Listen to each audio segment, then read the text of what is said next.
Hello mga ka-farmers, good afternoon. Andito na naman po tayo ngayon sa aming munting farm. Although hindi pa naman masasabing farm dahil undeveloped pa, pero i-claim na natin. Kasi kapag may mga pangarap ka nga daw, claim it before you even start para sa ganon magkakatotoo siya. So ngayon inaayos ulit ng father ko yung mga pilapil sa may parte ng batis para sa ganon ay maiwasan yung erosion. So mas mabuti na yung handa kaysa yung sakalang tayo gagalaw kapag andyan na yung So for the upcoming rainy season kasi minsan mataas din ang tubig dito. So dahil itong father ko yung partner ko sa mga activities na ito sa aming fish pond, yan, naayos niya. So actually this is the first time na naging partner kami na wala siyang mga masyadong reklamo. Dahil unang-una isa ang pag-aalaga ng tilapia sa kanyang mga passion. So ayan yung ating mga maliliit na tilapia, gumagalaw-galaw sa tubig. Ayan. Ayusin niya yung pilapil doon sa part na yon kasi baka biglang lumakas ang tubig, agusin ng malakas na tubig yan, nako, baka mawala lahat nitong ating pinaghirapan na mga tilapia. So usually ang rainy season starts during May and usually it lasts until the end of the year. So sa ngayon medyo dry season pa, kaya nakakapunta-punta pa ako. Pero I doubt kapag nandyan na yung malakas na ulan, baka hindi na ako makapunta rito. But still hopeful pa rin tayo na makapunta-punta tayo dito. So ayan, naglalagay siya ngayon ng mga poste. Sa Ilocano tinatawag namin itong mga pasok.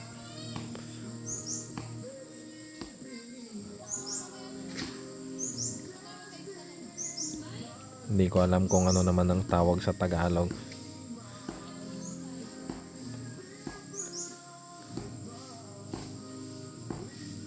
Para din yan, parang yan din ang magsisilbing support ng mga slab. Tapos yung slab naman doon lalagay yung mga lupa para sa ganun medyo flat din siya sa part na yon.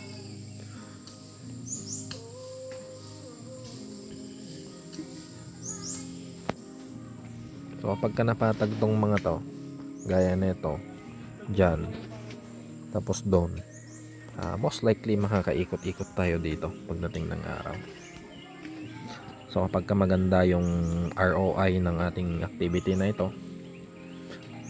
most likely we will add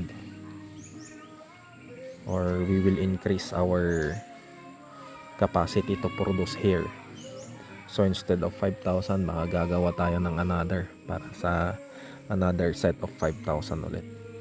So marami pa namang spaces dito. Diyan, pwede pa tayong magpahukay dyan. Pwede pa doon sa bandang taas. Yun, nandun naman yung nanay ko, naglilinis siya sa aming mga rambutan. So itong mga magulang ko na ito, parang opisina na rin nila tong aming bundok.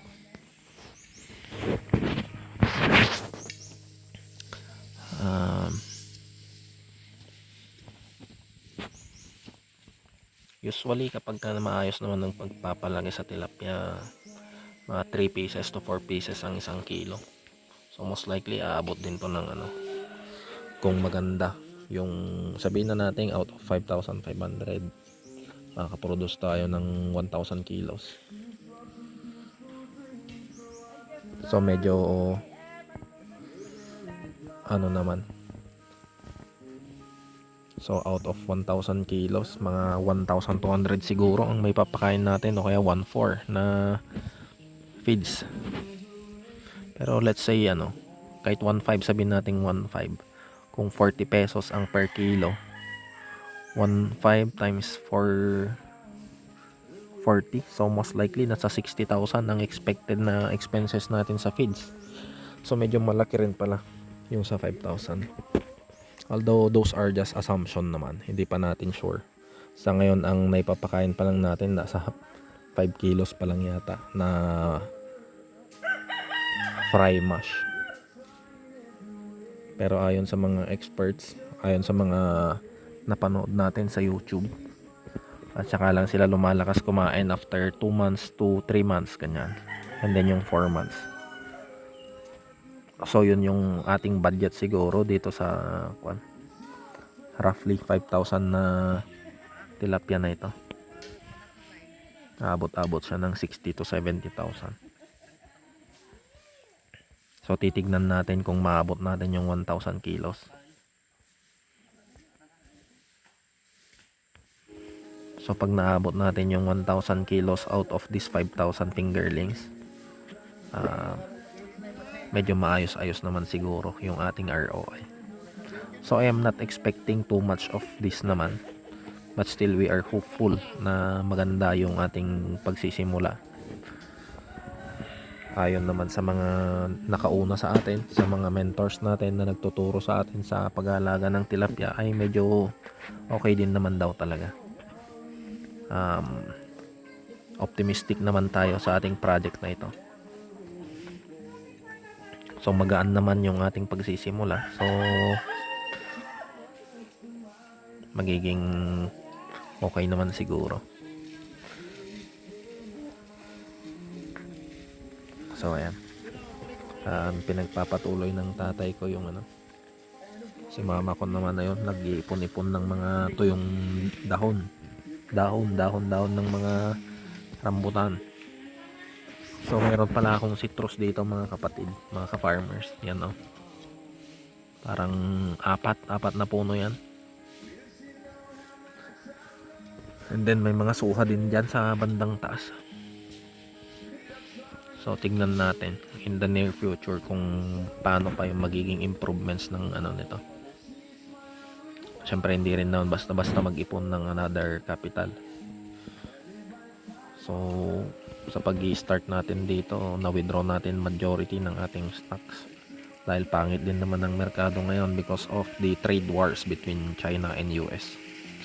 So nagpataw ng tariff ang US sa mga China products, tapos bigla namang nag-retaliate ang China. That is why a few weeks ago nagkaroon ng parang big drop sa mga Asian markets and the US market. So napaka-uncertain pa ng mga possible activities sa stock market ngayon. Kaya iwas muna tayo doon. But if you look at it in the long term perspective naman, mas maganda mag-invest kapag medyo mabababa ang presyo ng stocks. Isang issue din ngayon sa PSE, sa Philippine stock market, is that medyo oversupplied ang mga real property sa bandang Metro Manila. Maraming excess sa mga projects na hindi nabibenta ng mga real estate developers. Sa bagay, masyado rin naman kasing exaggerated ang mga presyo. Minsan without 10 million parang hindi ka makakabili ng mga property sa Metro Manila. Kung meron kang 10 million, mas magandang i-invest mo na lang yun sa mga province, and you can already enjoy life. Sa ngayon naman medyo subject, gaya nga ng sabi ko before, ang happiness kasi naman or financial success subjective yan. Depende kung paano natin titignan. So ayan, nakakatuwa ring tignan hanggang ngayon partners pa rin sila sa mga bagay-bagay. Mana kahit da Man mabalain kar lawkan lang ti ko lawkan tuyo. Tas aje binugbog. Awon bati sayot ti ko nga mabaling gamitan. Mm. So ayun, pinag-uusapan namin kung paano kami magha-harvest daw sa asola. Kasi ang asola, mga ka-farmers, ay isang alternative para sa ating mga alaga. Pwedeng sa pato, sa kambing, sa manok, and then pwede rin sa mga native na baboy. And then, haluan lang natin siya ng konting darak para at least meron pa rin carbohydrates na necessity din naman sa pagpapakain ng kahit anong hayop. So yun lang muna for today mga kapatid, and we will continue our journey dito sa maliit naming farm sa mga susunod na araw. Marami pong salamat.